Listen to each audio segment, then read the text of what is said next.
On Christmas Eve, my father kicked me out at 17 over a stolen $45,000 Rolex I never touched. 4 years later, Grandpa revealed the truth. And while my family faced eviction, divorce, public humiliation, and made me the sole heir to everything they tried to steal. Hey, Reddit. My dad threw me out on Christmas Eve for something I didn't do. I built a life without him and thought I'd left it all behind. But my family's lies and greed came crashing down years later. Before we get there, let me start from the beginning. My name is Celestine P. Coleman. I'm 21, and tonight I'm driving back to the town I swore I'd never see again. 4 years ago, my family kicked me out on Christmas Eve. Today, I'm heading home for my grandfather Albert's 75th birthday, the first time I'll see my parents and Anne since that night. The highway is empty, the sky bruised with winter clouds, and the closer I get, the heavier my chest feels. I'm not that 17-year-old kid anymore. I built a small e-commerce business, earned my independence, and made a life without them. But no amount of success changes how deep that betrayal cut. Back then, the house was chaos long before that night. My mother, Lydia, was obsessed with appearances. Perfect decorations, perfect dinners, perfect lies. My sister Anne was the golden child, spoiled, dramatic, and cruel in ways only siblings can be. If I breathed wrong, she mocked me. If I stayed quiet, she called me useless. Lydia always backed her up. My father, Stephen, was a powerful attorney who terrified judges and bulldozed opponents. Yet at home, he was silent. Instead of setting boundaries, he let them run the show. If Lydia said I was lazy, he agreed. If Anne said I was a disappointment, he looked away. I learned to live around them, not with them. I spent most of that December buried in scholarship applications, scraping together ideas for a small online business that I hoped would get me out of that house. Late at night, when the house was asleep, I'd slip into Stephen's office to print forms and do research. It was the only place with a working printer and a decent Wi-Fi connection. Christmas Eve arrived cold and brittle. The tree was glowing in the corner. The house filled with the smell of cinnamon and pine. Lydia was in hostess mode, barking orders and polishing wine glasses like the Pope was coming for dinner. Anne paraded around in a designer coat she demanded as a holiday essential, snapping selfies in front of the fireplace. I stayed out of the way, trying to help where I could and counting the hours until the day ended. Then Stephen called me into the living room. "Where is it?" His voice wasn't raised, but there was something dangerous behind it. "Where's what?" I asked, confused. "My watch," he snapped. "The Rolex GMT Master 2, white gold, the one your grandfather gave me when I made partner. $45,000, Celestine. It's gone." I blinked. I don't know anything about it. Lydia let out a laugh, sharp and humorless. "Of course you don't. That's always your answer, acting like you're too busy with your little projects to notice anything." "I haven't done anything," I said. "I've been—" "Don't lie," Anne cut in. "I saw you in Dad's office last week by his drawer, probably planning this." "I was printing out a scholarship application," I said, my voice tight. "I didn't touch anything." Lydia folded her arms, the perfect image of mock concern. "You've been sneaking around for weeks. Desperate, secretive. It's obvious what you did." "Desperate for what?" I asked, the anger creeping in. "You've never cared what I do. You just want someone to blame." Stephen stepped closer, looming over me. "This isn't about blame. That watch means more to me than you'll ever understand. And now it's gone." "I didn't take it." My voice broke from frustration. "I didn't even know it was missing until now." "Liar." Lydia's voice was cold. "You've been a disappointment since the day you were born. This is just proof." Anne let out a cruel laugh. "Told you, Dad. She's probably trying to sell it to fund one of her fake business ideas." That was it. Something inside me cracked. "You have no idea what I'm trying to do," I said, staring at them. "I'm trying to make something of myself. I'm trying to be better than this."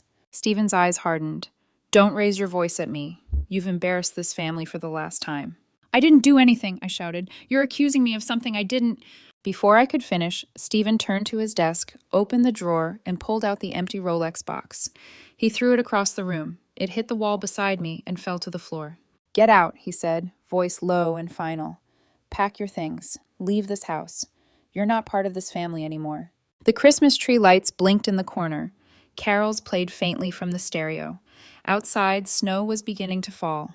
And in the middle of it all, my father stood there. Not as a man I loved or respected, but as someone who had decided I was no longer worth claiming. "You're making a mistake," I whispered. "The mistake," Lydia hissed, "was letting you stay this long." Anne smirked, arms folded. "Merry Christmas." I didn't say another word. I walked upstairs, packed a single duffel bag with my clothes and laptop, and walked out the front door. The door slammed behind me before I reached the driveway. The porch light flicked off as if they couldn't bear to see me go. It was Christmas Eve. I had $60 in my pocket, no place to sleep, and no one in that house who cared whether I froze in the snow. That was the night everything ended, and the night I swore they would never have power over me again. Snow was falling hard by the time I reached the end of the street. The lights from my house glowed warm behind me, muffled Christmas music leaking through the walls, a celebration I was no longer part of. My hands were numb, the straps of the duffel bag digging into my shoulder. The cold was sharp, but it wasn't what hurt. What hurt was that they'd done it tonight, on Christmas Eve. Every house I passed looked like a postcard. Families gathered around dinner tables. Children tore into presents. Through frosted windows, I saw smiles, laughter, warmth. I felt like a ghost drifting past someone else's life. My breath fogged in the air, and every inhale burned. I didn't know where to go. I scrolled through my phone and sent a message to Eli, a classmate I'd done a few group projects with. Got kicked out. "Any chance I can crash tonight?" He replied within minutes. "Come by." His family lived in a small townhouse on the other side of town. By the time I got there, my shoes were soaked through and my fingers stung. Eli opened the door wearing a Santa hat and holding a plate of cookies. Behind him, his family was gathered in the living room, watching a Christmas movie. The smell of roast turkey and cinnamon filled the air. "Celestine, what happened?" he asked. "Long story," I muttered. "Can I just crash on the couch?" "Yeah, of course," he said, stepping aside. His parents appeared a moment later, polite but wary. "Celestine, right?" his dad asked. "Rough night?" "Something like that." They let me in, but I could feel the discomfort. They spoke to each other in hushed tones when they thought I couldn't hear. I ate a plate of food they offered, but their eyes kept drifting toward me, a stranger in the middle of their holiday. When they exchanged gifts, I sat quietly on the couch staring at the floor. It was better than freezing outside, but it wasn't home. I left the next morning before anyone was awake. I thanked Eli in a text and told him I'd figure something out. The weeks that followed blurred together. I bounced from one friend's couch to another, 3 nights here, 4 nights there, always careful not to overstay my welcome. At first, people were sympathetic. They offered meals, blankets, even advice. But sympathy doesn't last forever. By the 2nd or 3rd week, the hints started. "We're having family visits soon. I need my space back." By mid-January, I was out of places to stay. The temperature had dropped below freezing, and the cold cut deeper than anything I'd felt before. I spent nights in bus stations, public libraries, and once behind a gas station, curled up with my duffel bag as a pillow. I skipped meals to make the cash I had stretched longer. I applied for part-time jobs, but without experience. Most places rejected me before the interview. 3 weeks after being kicked out, I decided to return to the house, not to speak to anyone, just to grab my old laptop from the garage. It was my only tool for scholarship applications and job searches. I waited until evening, hoping no one would see me. They did. Before I could reach the side door, a police cruiser pulled into the driveway. Officer Reed stepped out, his breath visible in the cold. "You Celestine?" he asked. "Yeah." "Your mother says you're trespassing." "I'm not. I used to live here. I just came to get my laptop." "How old are you?" Reed asked. 17. He sighed. "Technically, they're still responsible for you. But if you don't want to go back, I'm not going to drag you inside. I'll flag CPS and try to reach a relative. Just don't come back here. They're not going to change." "I just need—" "What you need," he interrupted gently, "is to stop trying to fix something that's already broken. If you want a future, you build it without them." He let me walk away without charges. I never went back. A week later, I was sitting in the public library using a free computer when a woman tapped me on the shoulder. I turned, and for a second, I didn't recognize her. Marianne, my father's older sister. I hadn't seen her in nearly 5 years. "Officer Reed pulled my number from a prior report and called me as soon as he could," she said. "Told me what happened. I knew your parents were selfish, but throwing you out on Christmas Eve?" She shook her head. "You're coming with me." Marianne had always kept her distance from Lydia and Anne, calling them snakes in designer shoes. When she heard I was on the streets, she showed up at the library where I'd been spending my days and offered me a room. It wasn't charity. Marianne made it clear. If I stayed, I'd have to pull my weight. Within a week, she got me a part-time job at a small auto garage. The work was tough, long hours, grease under my nails, aching muscles, but I didn't complain. It was a lifeline. I started saving every cent. A month later, I bought a rusted, barely running used car for a few hundred. It wasn't much, but it was mine, and more importantly, it was a roof when I needed one. When Marianne's spare room wasn't available, or I had late shifts, I'd park behind a 24-hour grocery store and sleep there. The grind became my routine. Garage shifts during the day, delivery gigs at night. On breaks, I taught myself coding and digital marketing using free online courses. Every cruel comment Lydia and Anne posted online about their vacations, luxury dinners, family Christmas photos added fuel to the fire. Anne once wrote, "The house feels lighter without dead weight." She meant it as a jab. I took it as motivation. By spring, I'd saved enough to launch a small e-commerce site. It barely made sales, but it was a start, proof that I could build something. A few months later, I landed a competitive tech scholarship. It felt like the first real victory I'd ever earned on my own. One night, months later, I walked past my old neighborhood on my way home from a delivery. The houses were glowing again, music spilling into the street. I stopped across from my family's house. The windows were lit, laughter echoing from inside. The same warmth I'd once watched from the outside. I stood there for a moment, then zipped my jacket and walked away. They chose to throw me out. I was choosing never to go back. 4 years later, I was back to celebrate Grandpa's 75th birthday. The invitation had surprised me. I hadn't spoken to most of my family since the day I left. My father never reached out. Lydia and Anne pretended I didn't exist. But Albert, he was different. Even after I was gone, he sent birthday cards, sometimes checks, and a handwritten note when I got my scholarship. He was the only one who treated me like I still mattered. When his card arrived with a handwritten line, "I'd like you there. Please come," I knew I couldn't refuse. The driveway was full when I arrived. Expensive cars lined the curb, the kind Lydia loved to name drop. The house looked exactly the same. Same porch light, same wreath, same warm glow through the windows. Nothing had changed, except me. I parked down the street and sat in the car for a moment, steadying myself. Then I stepped out, straightened my jacket, and walked toward the door. The moment I stepped inside, the noise hit me. Laughter, clinking glasses, music humming from hidden speakers. A few relatives I barely remembered gave polite nods as I passed. Others stared like they'd seen a ghost. Lydia noticed me first. Her smile vanished. "Well," she said, wine glass in hand. "Look who decided to show up." "Good to see you too," I said evenly. Anne followed, dressed head to toe in designer labels, a fake smile plastered on her face. "I was betting you wouldn't have the nerve," she said. "Guess I owe Mom $20. I ignored the jab and looked for my father. Stephen was standing by the fireplace with a drink in his hand, deep in conversation with one of Albert's friends.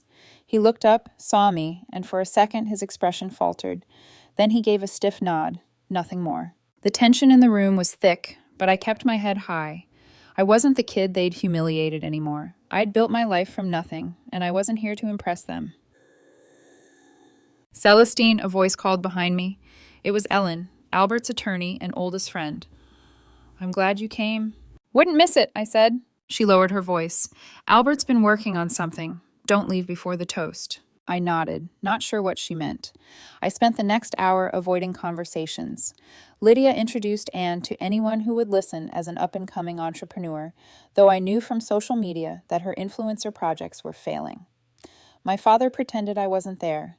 Every time I passed them, Anne's voice rose just loud enough for me to catch a word. Pathetic. Still bitter. Probably unemployed. I didn't take the bait. I focused on the reason I was there, Albert. It was nearly 9 when the clinking of a spoon against a glass silenced the chatter. Albert stood at the head of the long dining table, his posture straight, his voice strong. "Thank you all for coming," he began. 75 years is a long time to be alive, and I'm grateful to have so much family here tonight." He paused, scanning the room. Then his tone shifted, slower, heavier, deliberate. 4 years ago, something valuable disappeared from this house. A Rolex GMT Master 2, white gold, $45,000. My son's watch. At the time, my granddaughter Celestine was accused of stealing it. She was thrown out, disowned. But as of recently, his voice tightened, I learned the truth. The room stilled. Forks hovered in midair. Lydia's smile faded. By chance, I was speaking with an old friend of mine who runs a pawn shop downtown. I mentioned the watch, just a passing comment, and he froze. He told me that just after Christmas that year, a young woman came into his shop with a matching piece, nervous, shaking, talking too much. A ripple of unease spread across the room. Annie's hands tightened around her glass. I showed him a photo of the missing watch, Albert continued. He didn't hesitate. Same model, same serial and engraving. And the name on the paperwork? He paused, letting the silence stretch. Anne Alvarez. The room erupted in whispers. Lydia's face drained of color. Stephen's hand trembled as he set his drink down. Anne stared at the floor, frozen. Through his records, we traced the serial number to the current holder. After the police contacted them, the watch was returned. But I didn't stop there, Albert said, pacing slowly as if presenting evidence in court. I wanted the whole story, so I asked for help, and we followed the money. $15,000 was wired to a debt collector to pay off a boyfriend's gambling problem. $12,000 more paid for a European vacation, first-class flights, five-star hotels, champagne brunches, and $10,000 vanished into a cryptocurrency scheme that collapsed in weeks. No one spoke. The only sound was the ticking of the grandfather clock in the corner. And while all of this was happening, Albert said, his voice rising just slightly, the person you all chose to blame, the one you called a liar and a thief, was trying to survive with nothing. Celestine lost her home, her family, and 4 years of her life because of a story you all never questioned. He turned toward me. Tonight, I want that story corrected. Celestine, you were innocent. You always were. The room was silent. Lydia's lips moved, but no words came out. Stephen stared at the table, unable to look at me. Anne's eyes were glassy with shock, her face pale. I felt a dozen eyes on me, but I didn't speak. I didn't need to. The truth had been buried for 4 years, and now it was standing naked in the center of the room for everyone to see. I stayed long enough to thank Albert quietly. Then I slipped out before dessert, the cold night air hitting me like a wave. I didn't want to see the fallout. I didn't want apologies. The people inside that house had already shown me who they were. As I walked down the driveway, I realized something had changed. For years, I'd carried the weight of their betrayal like a chain. But now, as snow crunched under my boots and the house faded into the distance behind me, I felt lighter. They had tried to bury me with lies. Tonight, the truth dug me out. I didn't hear from my father for 3 days after Albert's party. Then the messages started. At first, they were full of apologies, long, desperate texts about how he didn't know the whole story, how he regretted everything, how he wanted to make it right. Then they shifted. The tone grew colder, angrier. He accused me of turning Albert against him, of brainwashing the family, of humiliating them in front of their friends. I ignored every single one. Then Albert asked me to meet Stephen. Just once. Against my better judgment, I texted my father an address, a small cafe near the old library where I used to study. When I walked in, he was already there, sitting at a corner table with a half-finished cup of coffee. He looked tired, older than I remembered, but there was still that same intensity in his eyes. The same man who had thrown me out on Christmas Eve now sat in front of me like nothing had happened. Celestine, he said, standing as if we were old friends. Let's just talk, I replied, taking a seat. There was a long pause before he spoke again. I owe you an apology. His voice was low, measured. I was wrong. About the watch, about that night, about a lot of things. I didn't respond. I wanted to hear what else he had to say. I thought I was doing what was best, he continued. I believed what they told me. And when I saw you in my office, I let my anger take over. I failed you as a father. For a moment, I almost believed him, but then his tone shifted. Subtle at first, then sharper. But you have to understand, he said, leaning forward. I was under a lot of pressure. Lydia in one ear, Anne in the other, and I didn't know what to believe. And now you've gone and turned my own father against me. Do you have any idea what that toast did to me? The words hit like a slap. What it did to you, I repeated. It told the truth. That's what it did. He exhaled sharply. You didn't need to make it public. You could have handled this privately. Instead, you humiliated me. humiliated our family. Our family, I scoffed. The same family that called me a thief and threw me out into the snow without a second thought? The same people who ignored me for 4 years while I was sleeping on floors and working 2 jobs to survive? His jaw tightened. Celestine, I'm trying to fix this. No, I said. You're trying to fix how it looks. There's a difference. The conversation turned fast, from calm to confrontational. He slammed his palm lightly on the table. You don't understand what it's like to have everything you've built fall apart because of one mistake. I lost clients. Friends stopped calling. People think I'm a fool. You are a fool, I said, the words leaving my mouth before I could stop them. You believed a lie because it was easier than believing me. And now you're paying for it. Watch your tone, he snapped, the old authority creeping back into his voice. No, I said quietly, standing now. I'm done watching my tone. You kicked me out like trash. You let them destroy my name. You didn't even answer my messages when I begged you to hear me out. And now that the truth is out, you're still trying to blame someone else. The silence between us was sharp. People at nearby tables were starting to glance over. Stephen looked around, embarrassed, then leaned in. I'm asking you to move on, he said. We're still family. We can rebuild. Family, I repeated, my voice low. Family protects you. Family listens. Family doesn't throw a 17-year-old out on Christmas Eve without proof. His voice hardened. You're being dramatic. I already said I was sorry. No, I said, turning toward the door. You said you were sorry you got caught, not sorry for what you did. He stood too, his face flushed. You think you're better than me now? Because Albert's giving you money? Because you got a few scholarships? I don't think I'm better than you, I replied. I just know I'll never be like you. Something in his eyes shifted. Anger, pride, maybe even fear. But he didn't stop. One day you'll regret this. One day you'll understand how much I sacrificed. I stared at him for a long moment before answering. You didn't sacrifice anything. You threw away your daughter. I turned and walked toward the door. He called my name, but I didn't look back. Outside, the winter air bit at my face. I should have felt angry, but I didn't. What I felt instead was clarity. Cold, unshakable clarity. My father hadn't come to apologize. He'd come to rewrite the story. He wanted forgiveness without accountability, redemption without consequences. And for the first time in my life, I realized I didn't owe him either. I pulled my phone from my pocket and blocked his number. The cycle ended here. 2 weeks passed after the cafe confrontation. I hadn't heard from my father since the day I walked away, and I thought that might be the end of it. But then Albert called. His voice was calm, but there was something deliberate beneath the surface. I need you to come by the house, he said. There's something we need to talk about privately. When Albert used that tone, it was never small talk.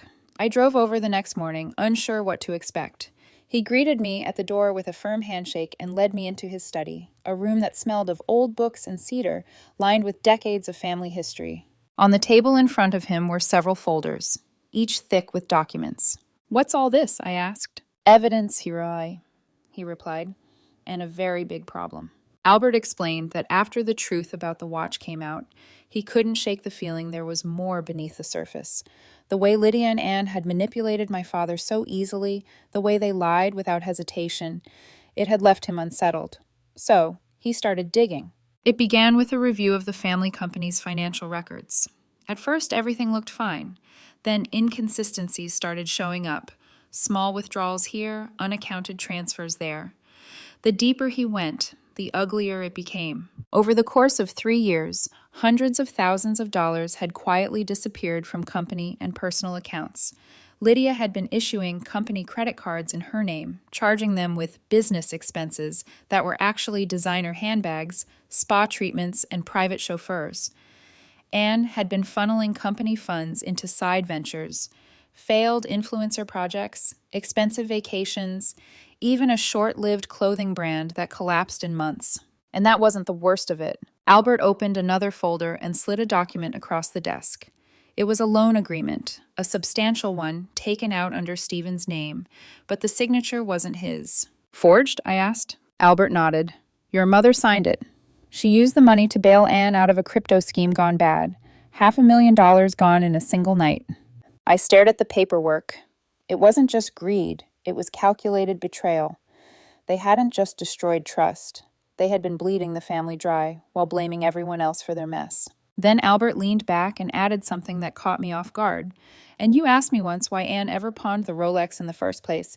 If they were capable of stealing so much, why bother with that? I nodded. The question had haunted me for years. Because that happened before all of this, Albert said. At the time, they didn't have access to company accounts. Lydia wasn't part of the business yet, and Anne didn't know how to move money without getting caught. They needed fast, untraceable cash, and they needed it immediately. He flipped another page showing bank statements. Her boyfriend was deep in debt, not credit card debt, the dangerous kind. Loan sharks, threats. They needed tens of thousands of dollars within days. The company funds were too risky to touch then. Too many eyes, too much paper trail. But your father's Rolex? She could pawn it that afternoon and walk out with cash before anyone noticed. It made perfect sense. The watch theft hadn't been part of a grand plan. It was panic, a desperate, impulsive move before they grew bolder and turned their crimes into something much larger. What about my father? I asked quietly. He's clueless, Albert said. Or maybe he chose not to see it. Either way, he let them run wild. And now they've nearly destroyed everything I built. I leaned back in the chair. What are you going to do? Albert's expression hardened. I'm cutting them off. All of them. He wasn't speaking figuratively. Over the next hour, Albert laid out his plan. His lawyers were already restructuring the family trust. My father's name was being removed as a beneficiary. Every asset, real estate, shares, bonds, would bypass him entirely. The money that was supposed to sustain him in retirement? Gone. Lydia and Anne wouldn't see a cent. They had their chance, Albert said, and they proved they can't be trusted with the legacy of this family. I didn't know what to say. It was a monumental decision, not just a punishment, but a final judgment. There's one more thing, Albert added, his tone softening. I'm setting aside a portion of the estate for you, not because you're entitled to it, but because you've earned it. You've shown integrity when everyone else around you showed greed. I shook my head. I didn't do any of this for money. I know, he said, placing a hand on my shoulder. That's exactly why you deserve it. The fallout was immediate. Within days, word spread that Albert had rewritten his will. Lydia was furious. She called Albert's attorney repeatedly, threatening lawsuits and demanding meetings. None of it mattered. The paperwork was airtight. Anne spiraled. Her credit cards were frozen, her accounts drained, her ventures collapsing. One night, she sent me a long, rambling message online begging for help. She said she'd been pressured into everything, that she never meant for it to go this far, that she was just trying to protect the family. I deleted it without replying. My father was worse. Even after I blocked his main number, he kept calling from new ones. Dozens of missed calls, voicemails swinging between rage and desperation. In one, he shouted that I'd turned Albert against his own son. In another, he begged me to talk. I didn't respond. In under 2 weeks, Albert called again. It's done, he said simply. The trust is finalized. They're cut off. I asked how my father took it. He's furious, Albert said. But he still doesn't see why it's happening. He blames everyone but himself. Lydia's talking divorce, and Anne's drowning in debt. A week after Albert finalized the trust, the shockwaves began. At first, nothing obvious changed. Just a shift in tone when my father's name came up. Calls stopped being returned, meetings were rescheduled, and people he once called friends suddenly became too busy. It was the kind of silence that always comes before everything falls apart. Within 2 weeks, the first cracks appeared. Word of the trust changes had reached his law firm, and whispers spread through the legal community. An internal audit followed. It was called routine, but everyone knew why it was happening. Investigators dug into records, and soon enough, patterns started to emerge. Unauthorized transfers, unapproved expenses, missing funds. Nothing had gone public yet, but the writing was on the wall. By the second month, the situation exploded. The media caught wind, and the headlines were brutal. Top attorney's family, linked to financial misconduct. Investigation launched into Coleman and Associates Holdings. Every detail of their scheme came to light. Lydia's name was tied to embezzlement.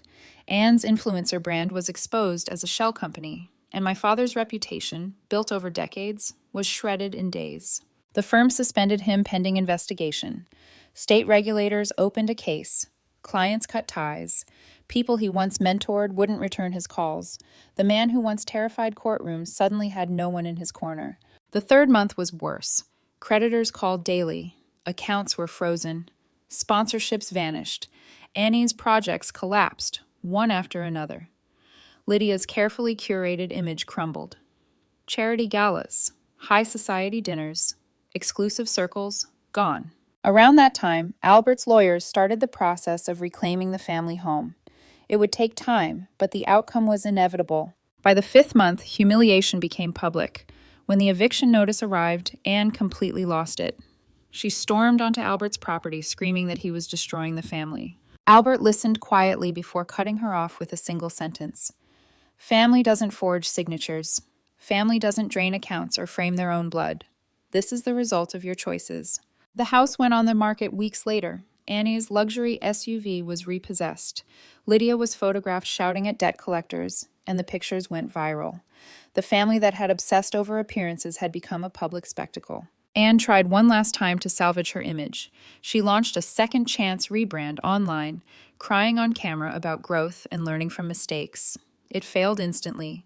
Sponsors vanished, followers disappeared, and she quietly deleted everything. Lydia fared no better. With no money and no one willing to associate with her, she faded from the social world she once ruled. By the 6th month, Lydia filed for divorce. She accused Stephen of emotional neglect and betrayal, hoping for a payout. But Albert's lawyers had sealed every loophole. The accounts were frozen, the trust was untouchable, and there was nothing left for her to win. Stephen's professional life was over too. No firm would hire him. His name was toxic. The man who once preached control now had none. He left me a voicemail I never answered. She left, he said quietly. I gave them everything. I listened once before deleting it. He still didn't understand. He had given them everything, instead of me, and now he had nothing. By the 8th month, they were unrecognizable. Anne was working retail for minimum wage. Lydia was selling overpriced skincare online. Stephen, stripped of wealth and reputation, was living alone in a small, run-down apartment. I saw him once by accident in a grocery store. He looked older and smaller, like the weight of every decision he'd made had finally crushed him. He tried to speak, but I kept walking. There was nothing left to say. Albert seemed lighter when we spoke. It was hard to watch, he admitted one afternoon, but sometimes the only way to stop rot is to let it collapse under its own weight. He was right. Neither of us had destroyed them. We hadn't needed to. They had done it to themselves, one selfish decision at a time. Their downfall wasn't loud or dramatic. It was slow, humiliating, and final. And for the first time since I was 17, I wasn't angry anymore. I was free. Life after their collapse was quiet, almost unnervingly so. For the first time in years, there were no angry messages, no manipulation, no guilt trips, just silence. And in that silence, I began building a life that had nothing to do with them. I cut off every point of contact, changed my number, stopped checking the old email, and told relatives I didn't want updates. It wasn't about revenge. I just didn't want their chaos bleeding into the future I was trying to create. Work became my focus. The degree I'd fought for finally paid off, and I moved quickly through the ranks at a cybersecurity firm. I led projects, hired my own team, and earned the respect I'd once begged for. Every milestone felt like proof that I had built something entirely on my own. I traveled too, not to escape, but to live. From the temples of Kyoto to the mountains of Patagonia, every new place reminded me how far I'd come from that night. The girl who once sat in her freezing car on Christmas Eve now stood in places she'd only dreamed of, writing her own story. Albert and I grew closer. He wasn't just my grandfather anymore. He was my anchor. We spoke often about the future of the family business, and for the first time, I was part of that future. They tried to break you, he told me one evening, but you built yourself stronger than they ever were. He was right. Almost a year later, a letter arrived. It was from my father. The handwriting alone stopped me cold. Inside, he admitted everything. The betrayal, the lies, the blindness, and said the words I once thought I'd never hear. I'm sorry. He wrote about how Lydia had remarried and left without a word, how Anne barely spoke to him, how empty life had become. He said he wished he could go back and change it all. I read it twice, then put it away. I didn't respond. Not because I hated him, but because I no longer needed anything from him. Not an apology, not a conversation, not a relationship. I'd already forgiven him in my own way. Forgiveness wasn't for him, it was for me. That winter, Albert and I hosted a small holiday dinner. Marianne came with her husband, a few cousins, and close friends. The house was warm. filled with laughter and the kind of peace I used to think didn't exist for people like me. At one point, Marianne raised her glass and said, "Here's to second chances, the ones we give ourselves." Her words stayed with me, because my story was never about revenge. It was about rebuilding after being broken. It was about proving that other people's choices didn't define who I became. I haven't spoken to my father since that letter. Maybe one day I will, maybe I won't. If I do, it will be on my terms, not his. The girl he threw out on Christmas Eve is gone. What's left is a woman who built her life without their approval, who learned that family isn't blood. It's loyalty. It's love. It's the people who show up when everyone else walks away. And that woman, the one they tried to destroy, is finally free. The years that followed were quiet, but not empty. I kept growing the company I'd started as a teenager, turning it from a side project into a thriving business. I learned to invest, to manage, to mentor others who had been cast aside by their own families. My team became my second home, my own version of the family I had always wanted. Every December, Albert and I had a ritual. We'd drive into the city, stop by the same bakery, and order his favorite gingerbread loaf. Then we'd sit on a park bench overlooking the river and watch the lights reflect on the water. He'd tell me stories about his youth, his mistakes, his victories, the love he lost and found again with my grandmother. He told me once, "The world will always test your integrity, Celestine, but you'll never lose what you built honestly." He passed away 2 years later, peacefully in his sleep. He was 78. His funeral was small, elegant, and private, just the way he wanted it.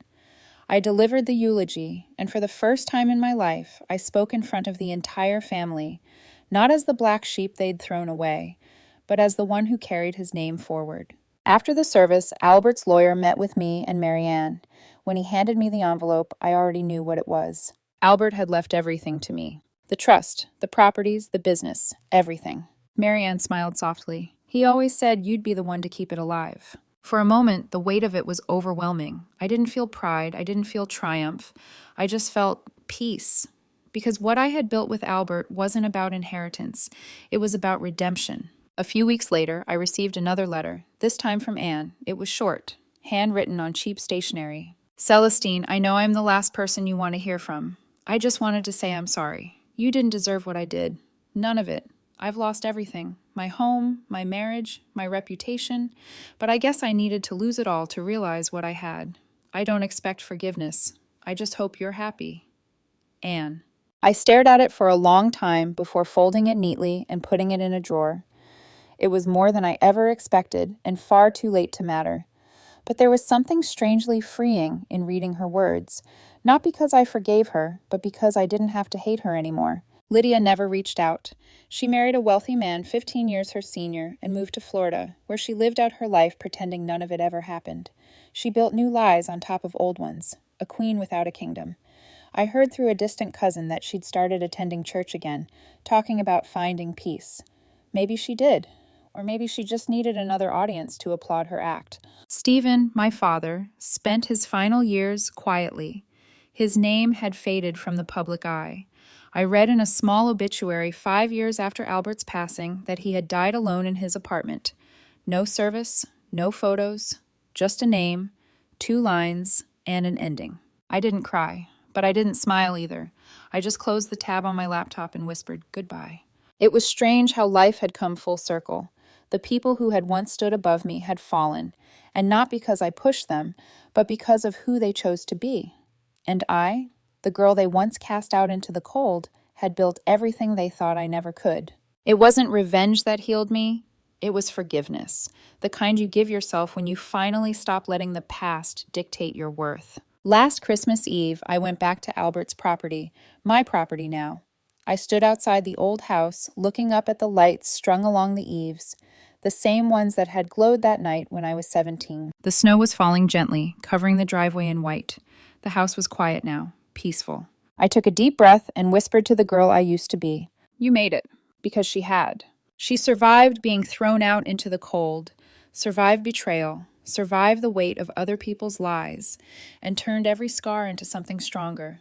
The house that had once been the site of my humiliation was now a monument to my resilience. I turned off the porch light, locked the door, and walked away, not because I was running from the past, but because I had finally outgrown it.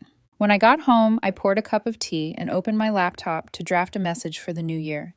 It was for my company's blog, but it could have been written for anyone who's ever been broken by people they loved. You can lose everything: money, family, reputation, and still come out stronger. You can be betrayed and still choose not to become bitter. You can start again from nothing and build a life that's completely your own. Forgive when you can, let go when you must, and never let someone else's blindness convince you that you're unworthy of light. That's the truth I live by now. Because once upon a time, they threw me out into the cold. And that's where I learned how to build my own fire.